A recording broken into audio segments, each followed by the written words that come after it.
자, 국어의 공식적 개념은 이제 표준어.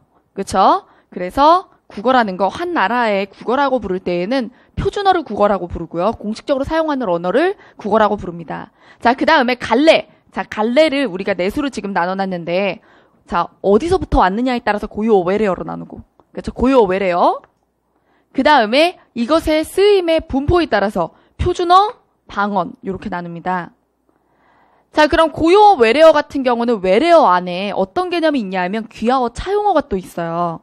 자, 그럼 이것은 다 뭐냐? 자, 일단 여러분 국어의 반대는 외국어예요. 그쵸? 자, 근데 그럼 외래어 안에 뭐가 들어가 있는 거예요? 아니, 외래어 아니래. 외래어가 어디에 들어가 있는 거예요? 외국어예요? 아니면 국어예요? 외래어는 국어 안에 있는 거예요. 그러니까 이미 외국어는 아닌 거죠. 자, 그럼 외국어와 외래어의 차이. 자, 사전에 찾으면 외래어는 등재가 되어 있고요. 외국어는 등재되어 있지 않습니다. 예, 이 차이예요. 외래어는 등재가 되어 있어요. 네. 자, 그 다음에 이 외래어에서도 아직도 외국어라는 생각이 심하다. 완벽히 우리 국어에 흡수가 안 됐다. 그러면 뭐라 그래요? 차용어. 빌릴 차자를 써서 빌려왔다라고 차용어라고 해요. 근데 이제 완벽히 국어 같은데? 그쵸? 이제 국어와의 경쟁 속에서 이기거나 아니면 국어와 공존을 완벽히 하고 있을 때 그럼 우리가 귀화했다라고 해서 귀화어라고 하죠. 그러니까 결국에 모든 외국어는 외래어에 들어오자마자 이제 차용어를 거쳐 귀화어가 되어가는 거죠. 그죠? 자, 그래서 우리 국어가 되는 거예요. 차용어에서 귀화어가 되어간다. 자, 그 다음에 표준어에는 어떤 기능이 있는가? 왜 표준어 같은 걸 정하는 걸까? 자, 가장 중요한 기능은 바로 통일의 기능입니다. 통일. 자, 다 쓰려고 하지 말고 통일이라고만 쓰세요. 의사소통을 통일하는 거죠. 의사소통을 원활하게 하기 위해서 통일하는 거예요. 그래서 이제 뭐 예능 같은 데에서는 사투리를 쓰기도 하지만 뉴스에서는 절대 안 되는 거죠. 그쵸? 그래서 전달이 목적인, 그쵸? 자, 어떤 교감이 목적이 아니기 때문에, 그쵸? 그래서 통일의 기능이 가장 중요하고. 그 다음에 이게 다른 나라의 국어와 함께 있을 때에는 우리나라만의 변별성을 가져요. 그래서 독립의 기능이기도 합니다. 자, 통일. 우리나라 사람들끼리 통일시켜줌.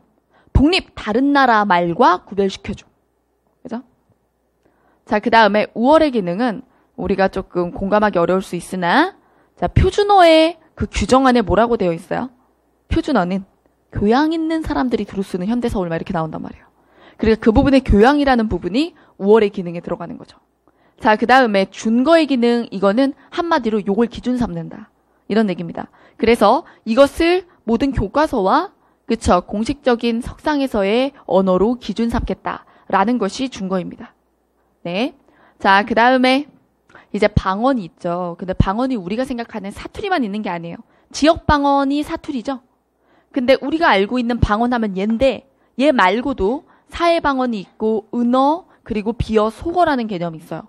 자, 여기서 사회 방언과 지역 방언은 순화 대상이 아니지만 여기 은어 비어 속어 묶어주세요. 순화 대상입니다. 순화 대상. 바람직하지 않다 이거죠. 자, 일단 사회 방언 같은 경우는 성별 방언도 있고요. 연령 방언도 있고, 그죠? 계층 방언도 있고 그래요. 하지만 그것은 오랜 어떤 시간을 거치면서 그래서 형성이 되어 간 거라서 우리가 생각하는 그냥 은어나 비어 속어와는 구별을 합니다. 자, 근데 이걸 가지고 시험 문제 내기는 어려워요. 사회방언 자체를 가지고. 이게 사회방언 중 뭘까요? 뭐 이런 식으로 내기는 좀 어렵죠. 만약에 그렇게 나온다면 비문학이 나오는 거예요. 그죠? 비문학이 언어학 지문으로 나오는 거죠. 자, 그 다음에 은어 비어 속어의 개념 차이. 은어는 숨기기 위한 거예요.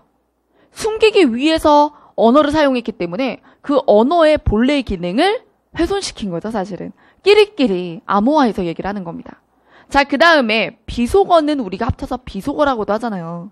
그래서 쓰면 안 되는 말인데 비어, 낮은 말, 속어 속된 말이라고 해서 얘네 둘을 구별하는 문제가 있었어요. 아니 비어면 비어고 속어면 낮추는 말이나 속된 말이나 그게 그거 같은데 이거 어떻게 구별하지?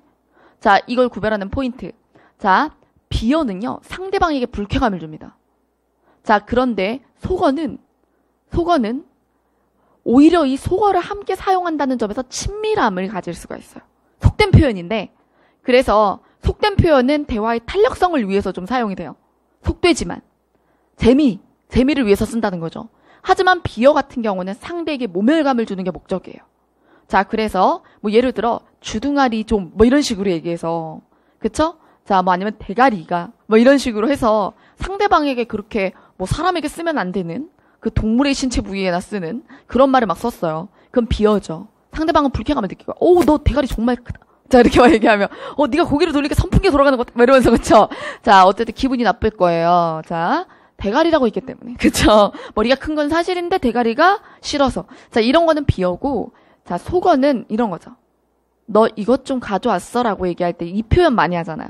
그럼 이거 동그라미라고 표현을 하는 게 은어로, 근데 누가 그 말을 써요? 막 이러던데, 교과서엔 그렇게 돼 있어요. 돈을 동그라미라고 한다. 그죠? 뭐 아니면은, 감옥을 큰 집이라고 하거나, 요런 거 있죠? 예, 그래서 이런 것을 속어라고 합니다. 자, 그 다음. 자, 우리 국어는 분류상 교차어이자 알타이어에 들어갑니다. 자, 교차어, 알타이어. 지금 쏙 지나갔어요. 두 줄 있죠? 교차어, 알타이어. 교차어라는 건 우리나라 말이 조립형으로, 그쵸? 굴절을 해서 모양을 바꾼다기보다는 조립해서 조사나 어미가 덧붙는 형태라는 점. 그죠? 그것 때문에 교차어라고 부르는 거고, 다시 한번 보여드릴까요? 어디에 위치했는지. 자, 여기. 그쵸? 여기 포인트를 줬어야 되는데, 교차어. 뭐 때문이다? 조사 어미 때문에. 교차어라고 부르는 이유? 조사 어미 때문에. 자, 그 다음에 알타이어족이다라는 것은 통사적 분류예요. 그쵸? 그래, 통시적 분류예요. 그래서 우리나라 말의 족보를 따라 올라가면 저 위로 올라가서 이제 알타이어족 계열이다 이건데, 이거는 지식국어 같은 거에서 선지 한 줄 나올 수 있는 그런 선지니까 너무 어렵게 생각하실 거 없어요?